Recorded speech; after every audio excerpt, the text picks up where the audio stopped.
هذه القصة تأثرت بها وهي حصلت السنة هذه. يبدأها ببر الوالدين.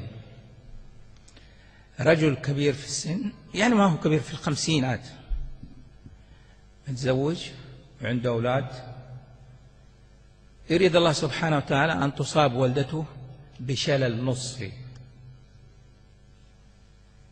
شلل نصفي يقعدها عن الحركة. فيقوم هذا الأب أو هذا الابن، قصد الابن، الأب متوفي، يقوم هذا الابن يأخذها للعمرة العام الماضي. مع زحمة العمرة يمنع دخول العربيات في الطواف والسعي عشان الزحمة فيه لها مكان معين، فالزحمة بكثرة لازم طوف السعي في الدور الثاني، وهي كبيرة في السن والشلل النصفي يعني تلاقي صعوبة في الحركة، فيشيلها على ظهره، يحط يده الاثنين من تحت رجوله وهي بعبايتها كاملة متسترة ومتحجبة، ويشيلها على ظهره.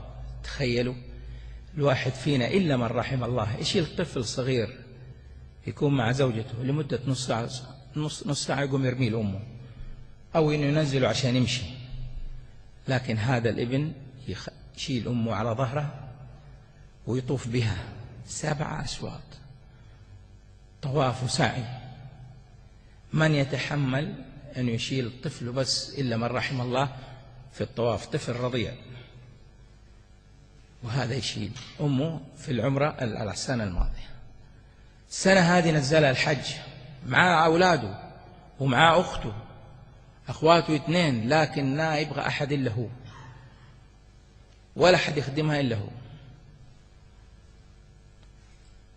حتى ما اللي يقولوا له ولد يقول له هات يبقى أنا أشيل عنك جدتي، يقول له أبد ما تشيل ولا أحد يقربها، وما تقول إلا يكون عندها، ما تحرك يدها ولا رأسها يعرف تبغى شيء إلا يكون عند جنبها.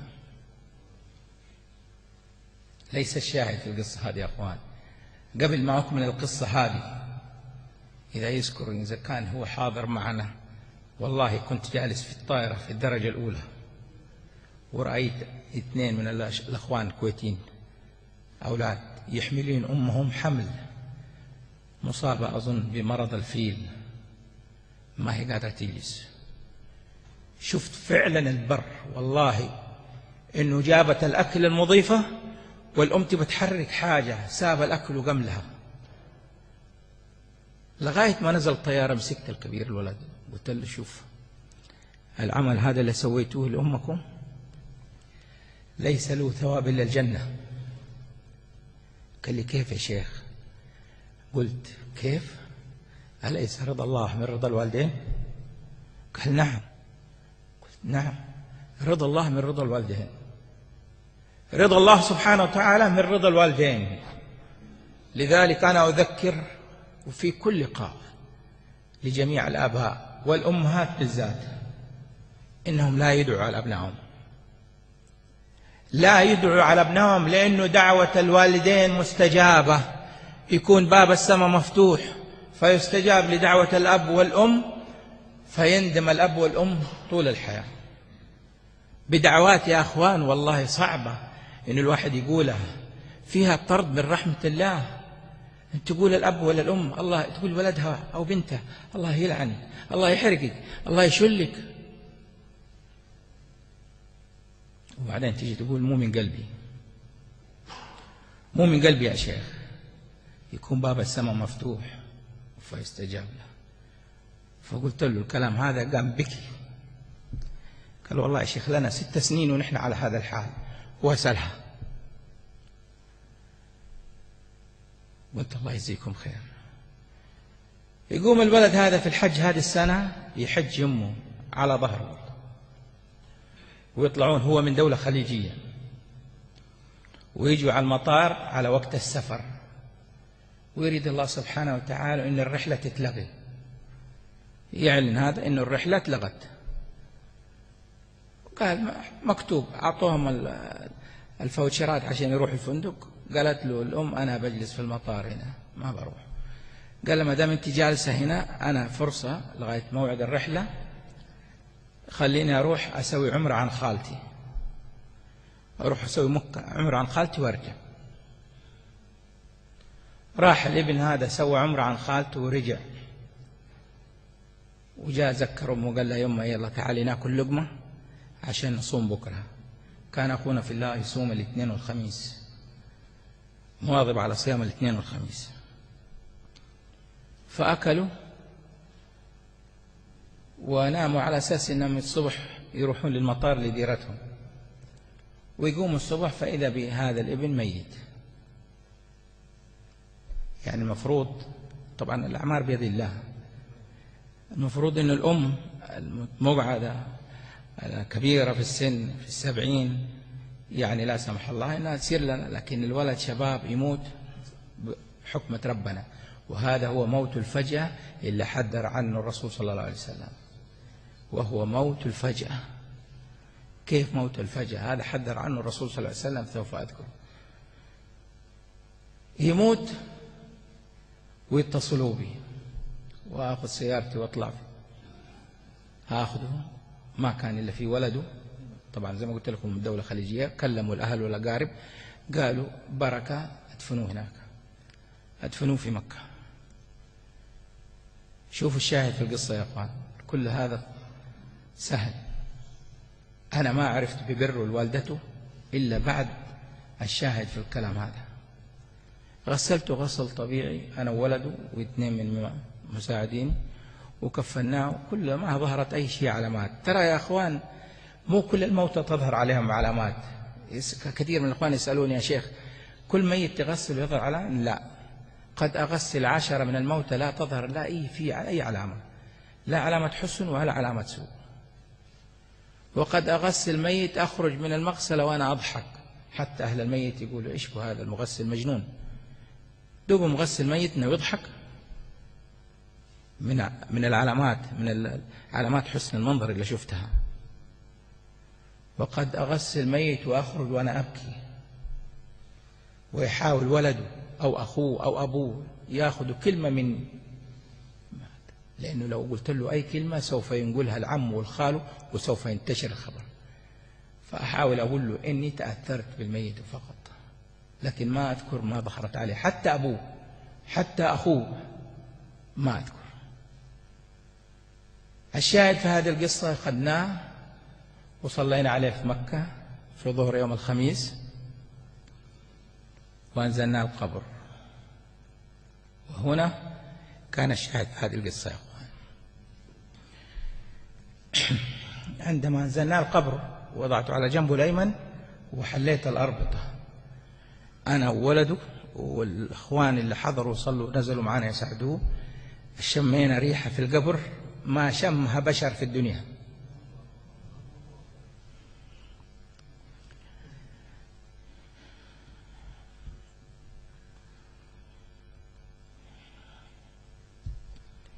ايش اقول لكم؟ ريحة عود. شوف ايش في جيبك، عود عنبر مسك، والله اقوى منها كلها. ريحة ما شميتها في حياتي الا في 3 حالات. الريحة دي ما شميتها في مدة مجالي في هذا العمل إلا في 3 حالات. حالة هذا الابن الأخير، وحالة الرجل الذي ظهرت عليه 7 علامات أو 7 كرامات موجودة في الجزء الأول من قصة، وحالة أخونا الإمام الحرم الشيخ علي باجابر كلكم تعرفون. هم هذول ال3 حالات التي ظهرت عليهم الريحة هذه اللي أقوى من المسك. مين عارف أنه هذا الريحة من الميت؟ أنا وابنه نطالع في بعض. إنما الناس الأخوان اللي كانوا في القبر يفتكروا أنه واحد فينا حاط الريحة هذه. قلت له اسكت لا تتكلم. فين أتكلم؟ راح قال لي أمه جدته، فانهارت في البكاء. انهارت، كنا حندفنها معاهم. إيش الموقف يا أخوان؟ هنا عرفت سبب الريح. هذا كله أنا ما أعرف أنه بار بوالدته، إلا هي والدته تقول لي وتبكي بكى يقطع القلب. تقول لي أنا السبب في موت ولدي. يا يمه هذا أجله مكتوب، تقول أنا السبب. أنا اللي غصبت عليه العمرة وغصبت عليه الحج، وأقول له حطني في العربية، حطني أنا السبب. قلت لها يا أمه هذا شيء مكتوب، أدعي له بالرحمة. لكن الغريب يا أخوان إلا تبغى تخش تغسلوا معايا. يا يمه الله يجزيك خير، ما يجوز. قالت كيف يا شيخ ما يجوز وأنا لي 9 سنين، 9 سنين وعورتي لاصقة في ظهره،